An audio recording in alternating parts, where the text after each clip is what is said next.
Shalom à tous et à toutes, bienvenue à cette nouvelle édition de l'information sur Espérance TV. Vous suivez le journal.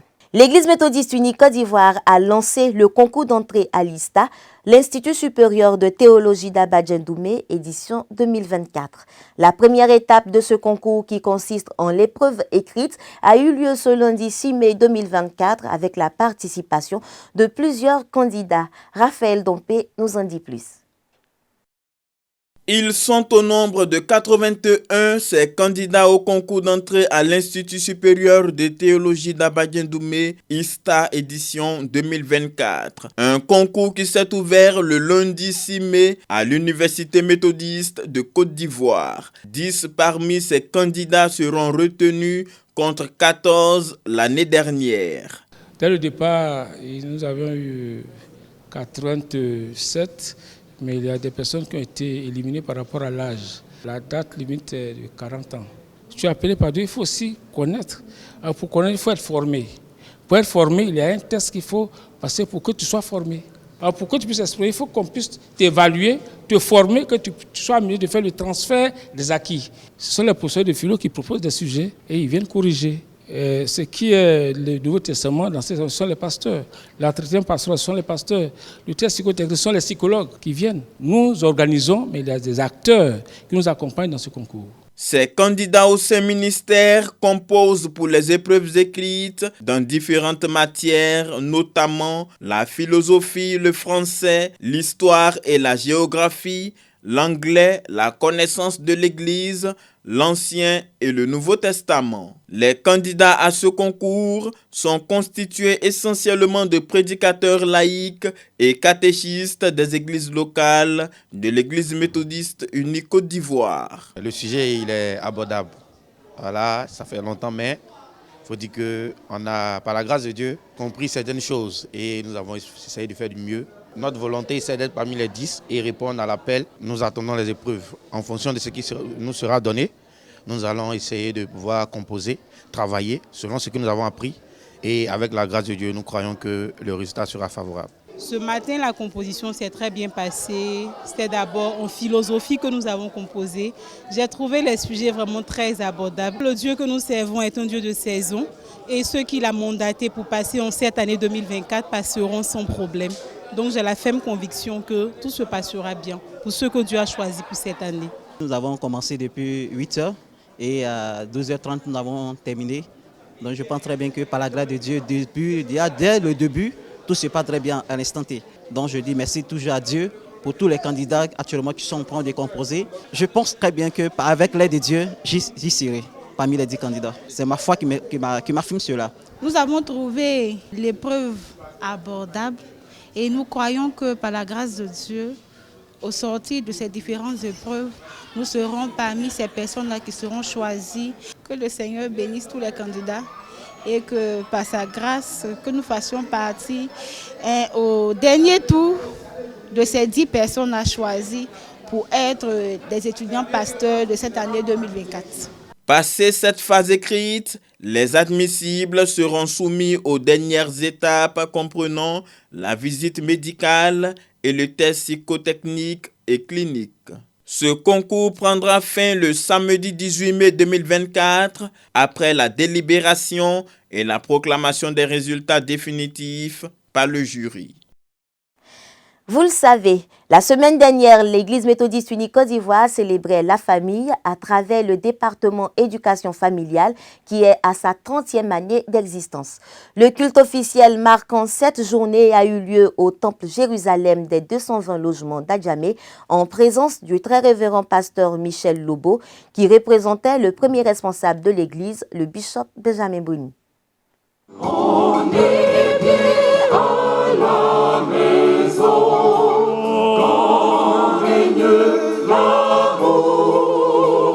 Pour la sauvegarde du foyer et l'amélioration de la vie de famille, l'Église méthodiste unie Côte d'Ivoire a mis en place le département de l'éducation familiale. Cette année, cette structure célèbre ses 30 ans d'existence.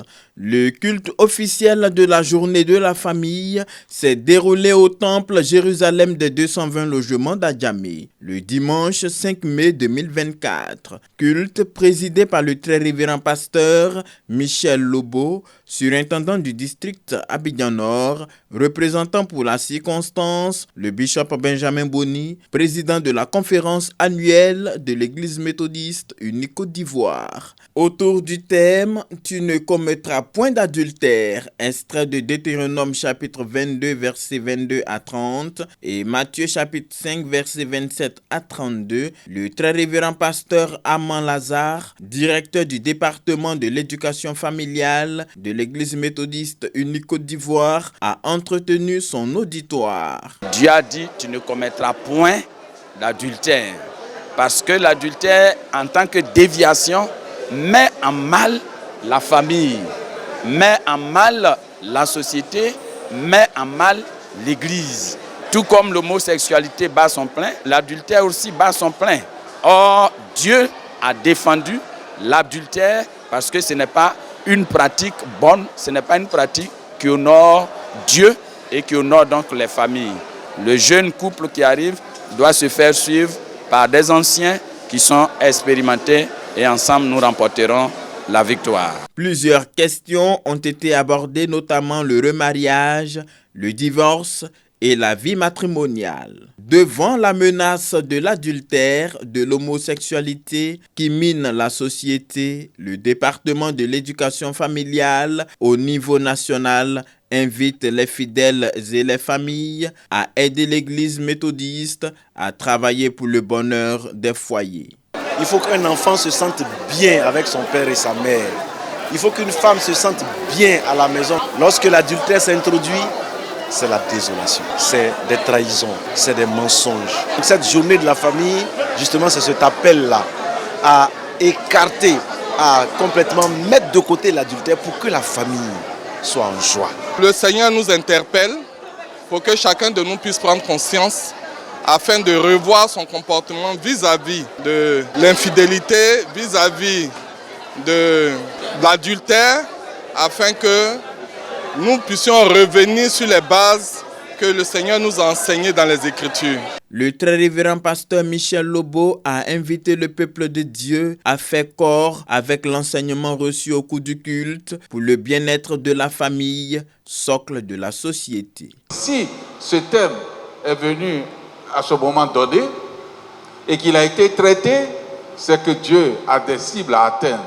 Il a un message pour chacun de nous, à chacun de s'approprier ce message en partant d'ici pour que ce message-là puisse nous transformer pour avoir des foyers bénis. Notons que 4 directeurs se sont succédés à la tête de ce département. Aujourd'hui, cette structure de l'Église méthodiste est gérée par le très révérend pasteur Lazare Aman depuis 2012. La journée de la famille a donné lieu à une autre célébration du côté des béatitudes du plateau. Les fidèles de cette communauté ont tenu à honorer 3 des leurs qui font leur fierté à travers leurs œuvres tant au niveau national qu'au sein de l'Église méthodiste unie Côte d'Ivoire. Il s'agit des bienheureux professeurs René Nyalega, Lydie Aka Akwa et Odette Atia. Des précisions dans ce commentaire de Maxime Zobo. C'est un jour spécial d'hommage et d'action de grâce que fut ce dimanche 5 mai 2024 au temple Les Béatitudes du Plateau. Jour que les membres de cette communauté ont tenu à mettre à profit pour louer et célébrer le nom de Dieu. Dieu qui a utilisé 3 des leurs à travers différents talents au service de la nation et de l'Église méthodiste unie Côte d'Ivoire pour traduire en actes concrets son évangile de paix, de joie, de réconfort, de guérison, d'éducation. La première de ces fiertés a pour nom Lydie Akwa. Femme de médias, c'est elle qui a conduit les premiers pas de la radio méthodiste, la Voix de l'Espérance. Durant 14 ans, à la tête de cette radio confessionnelle, elle a relevé tous les défis pour lui donner une envergure nationale. Après cette mission bien remplie, Lydie a quoi jouir aujourd'hui de sa retraite? Vraiment, je suis joyeuse et je suis reconnaissante à cette communauté à laquelle j'appartiens, à cette communauté famille.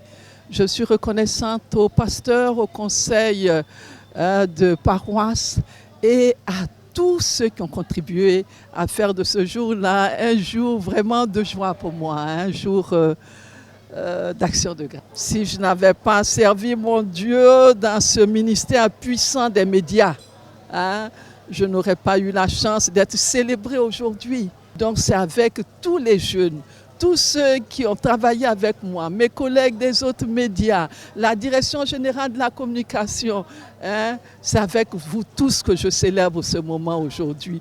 La seconde fierté de ce jour est la bienheureuse Odette Atia. Entreprenante, femme de foi et de conviction, Odette Atia a bâti un temple à la gloire de Dieu dans son village de Kokondekro, dans le district missionnaire de Bouaké. Dédicacé le 13 avril 2024 par le bishop Benjamin Bouni, ce lieu de culte va impulser une action nouvelle à l'évangélisation dans cette contrée du pays. Ça a été vraiment une bonne réception et je remercie le bon Dieu pour ce moment. La journée d'aujourd'hui, je vous avoue, ça a été une surprise pour moi. J'ai toujours été discrète. Et dans la discrétion, voilà qu'aujourd'hui, on m'honore.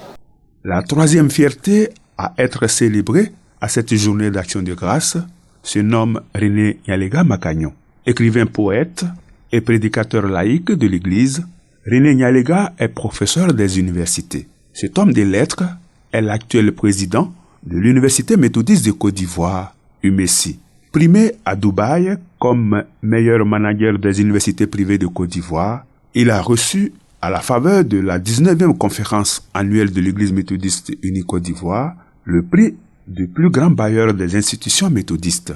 Et sous sa gouvernance, l'UMESI est classé aujourd'hui parmi les meilleures universités privées de Côte d'Ivoire. Son talent lui a permis d'intégrer présentement le cercle restreint des immortels avec son admission à l'ASCAD, Académie des sciences, des arts, des cultures d'Afrique et des diasporas africaines. Je suis plein d'émotion et de gratitude pour le Seigneur, le Dieu de nos pères, qui a rendu possible ce jour-là. Merci au pasteur, merci à la présidente laïque, merci à toute la communauté qui s'est mobilisée pour une parfaite organisation de ces moments de réjouissance et de joie. Et moi, je suis plein de reconnaissance pour le Seigneur parce que je n'ai aucun mérite. C'est le Seigneur qui a fait de moi ce que je suis.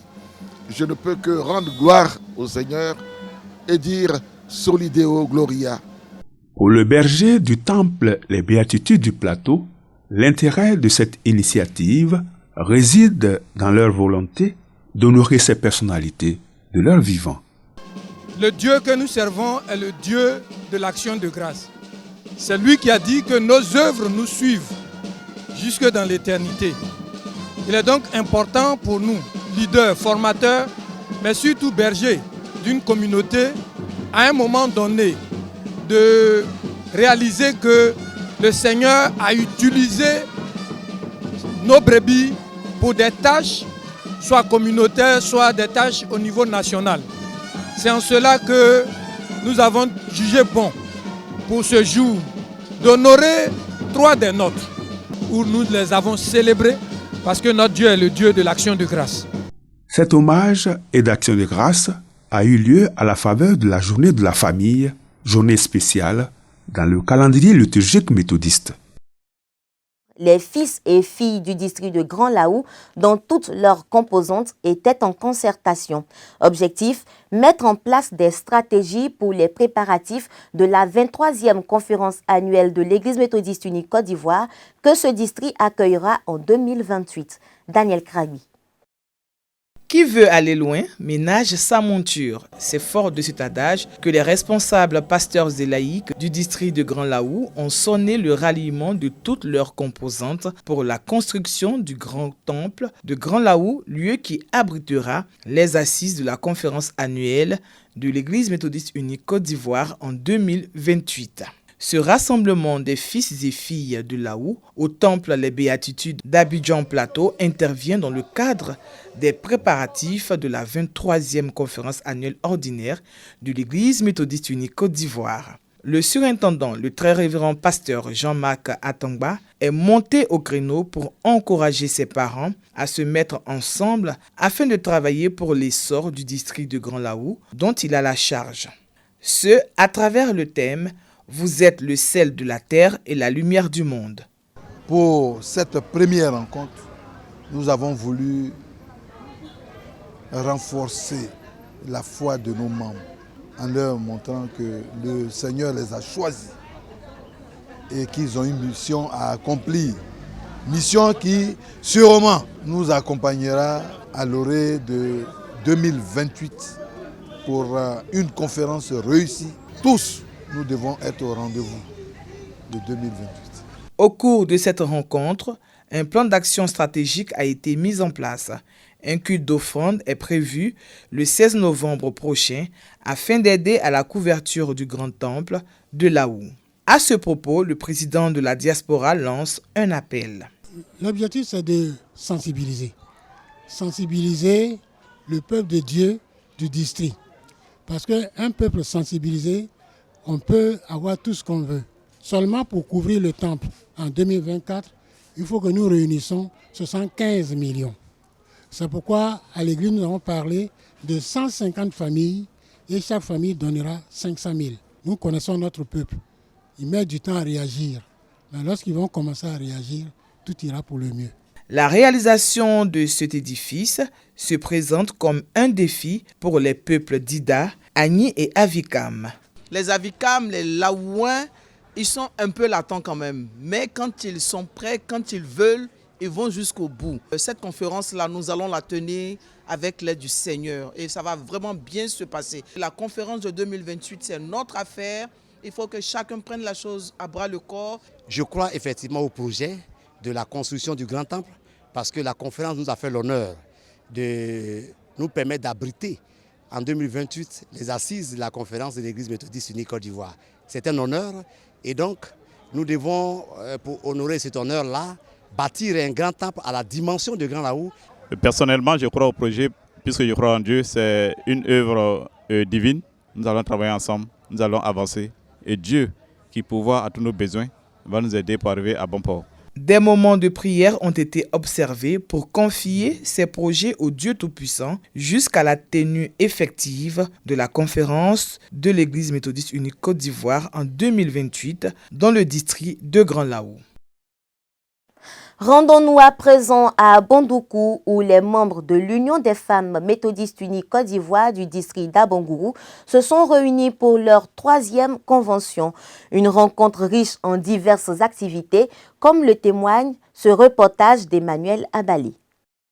Avec Dieu, nous ferons des exploits et il écrasera nos ennemis. C'est autour de ce thème que s'est tenue la 3e édition de la Convention de l'Union des femmes méthodistes du district d'Abengourou. Ce sont près de 300 femmes des 26 églises du district d'Abengourou qui ont siégé au centre féminin baptiste de Bondoukou les 3, 4 et 5 mai 2024.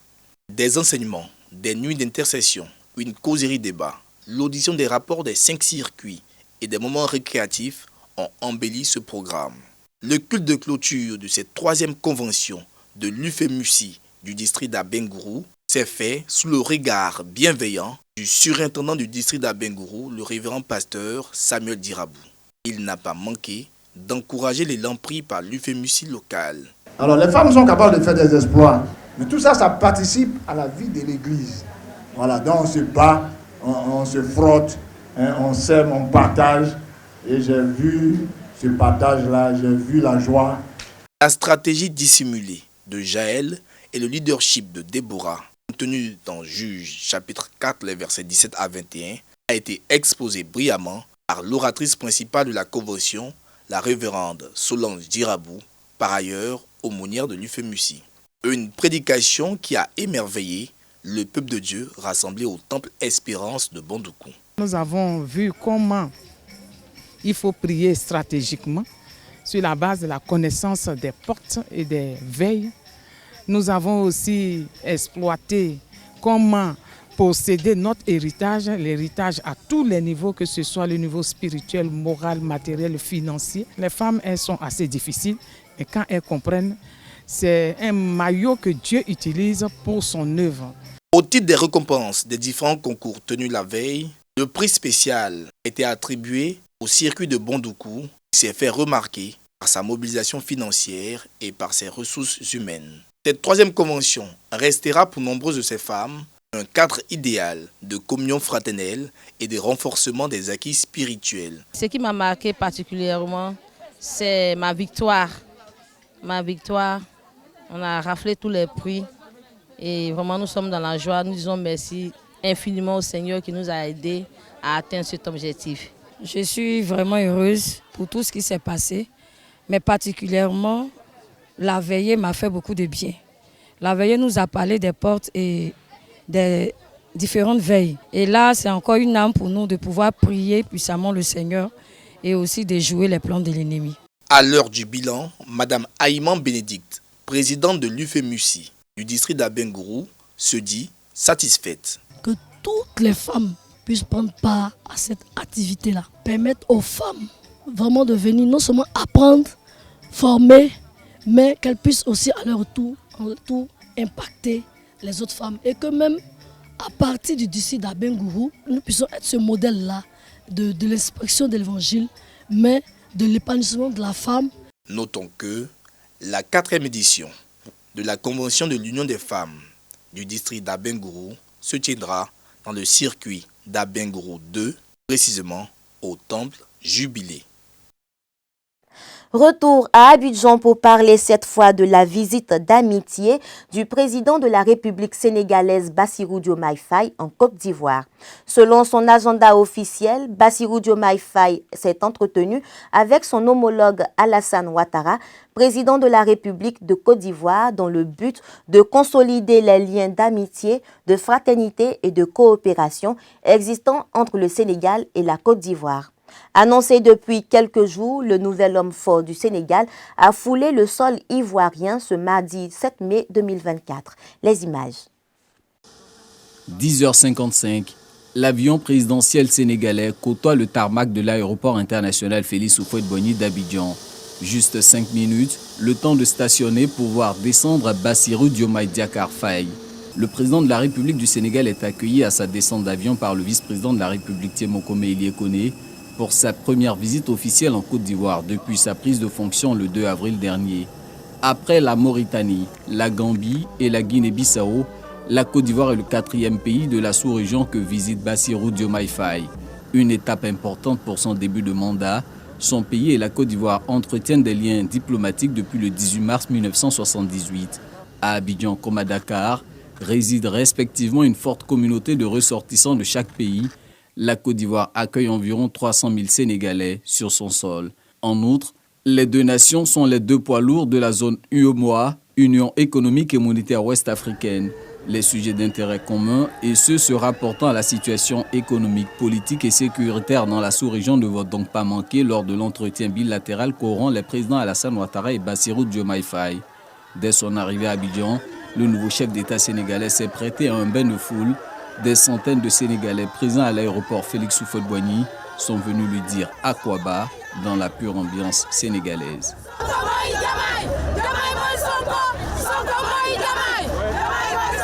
Et puis en Côte d'Ivoire, plus de 4 millions de personnes ont reçu des vaccins contre le Penta 3, le tétanos, la rougeole, le cancer du col de l'utérus. Ce, à la faveur de la mise en œuvre du 2e programme social du gouvernement visant à améliorer le taux de couverture vaccinale estimé à 93%. Si plus de 900 femmes enceintes ont été vaccinées contre le tétanos pour atteindre une couverture vaccinale d'environ 72%, 429 254 filles de 9 ans ont reçu le vaccin HPV1 pour la prévention du cancer du col de l'utérus. Une opération qui s'est réalisée avec un investissement de 6,4 milliards de francs CFA. Et puis, sur le continent africain, les Tchadiens sont sortis nombreux ce lundi 6 mai pour les élections présidentielles. Un scrutin qui vise à rétablir un retour à l'ordre constitutionnel. En votant aujourd'hui, j'ai le sentiment d'avoir tenu tous mes engagements pour le retour à l'ordre constitutionnel. C'est en ce terme que le président de transition, Mahamat Idriss Déby, a accompli son devoir civique lundi 6 mai 2024 dans son fief du 2e arrondissement de Djamina, la capitale du Tchad. Pour lui, le chemin a été long avec les négociations qui ont abouti à l'accord de Doha, l'organisation du dialogue national inclusif, l'organisation du référendum constitutionnel, la mise en place des nouvelles institutions de la République et enfin la tenue dans le délai de l'élection présidentielle. Mais grâce à la résilience des Tchadiens, les efforts consentis ont abouti au retour à l'ordre constitutionnel. Comme notre engagement pour la continuité de l'État, comme notre engagement pour organiser le dialogue national inclusif et souverain, comme notre engagement pour organiser les référendums constitutionnels. Je tiens à tenir aujourd'hui un 4e engagement phare qui va boucler le processus de la transition déclenché dans notre pays il y a 3 ans.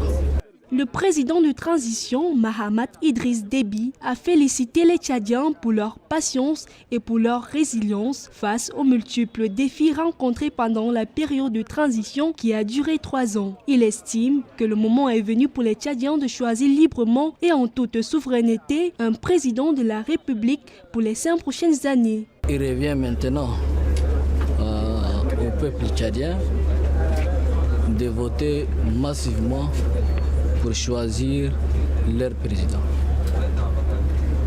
Quant à moi, grâce à Dieu, j'ai respecté mes engagements et accompli ma mission.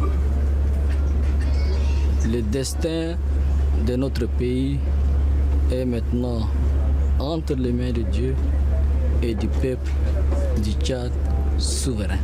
Pour rappel, 8,2 millions d'électeurs tchadiens étaient inscrits pour donner leur voix à un des 10 candidats. Ouverts de 7h à 18h, les bureaux de vote ont clôturé leur journée sans incident majeur, à l'exception d'un incident dramatique à Moudou, au sud du pays, où un électeur de 65 ans a été tué par balle dans un bureau de vote. La plupart des observateurs sont satisfaits du déroulement du scrutin et ont salué la maturité politique des Tchadiens qui souhaitent le retour à l'ordre constitutionnel et l'amélioration de leur quotidien. Ailleurs dans le monde, à l'issue d'une réunion tripartite avec les présidents de la France et la Chine, la présidente de l'Union européenne annonce qu'elle est prête à utiliser les outils de défense commerciale contre la Chine. L'Union européenne s'opposera aux pratiques commerciales agressives de la Chine et protégera ses industries contre une concurrence déloyale. C'est l'avertissement lancé lundi par la présidente de la Commission européenne, Ursula von der Leyen, après sa rencontre à Paris avec les présidents chinois et français Xi Jinping et Emmanuel Macron. Il s'agit du signal le plus clair envoyé par l'Union qui semble se préparer à des tensions commerciales avec Pékin. Elle étudie en effet la possibilité d'augmenter les droits de douane sur certains biens chinois. We stand ready to make full use of our trade defense instruments if this is necessary. Europe cannot accept market distorting practices that could lead to deindustrialization here at home. La Chine soutient son secteur industriel à travers des subventions et des prix bon marché pour les entreprises nationales. L'Union européenne estime que cela entraîne une surabondance de produits chinois moins chers en Europe et prive les sociétés du vieux continent d'une concurrence équitable. these subsidized products such as the electric vehicles or, for example, steel are flooding the European market.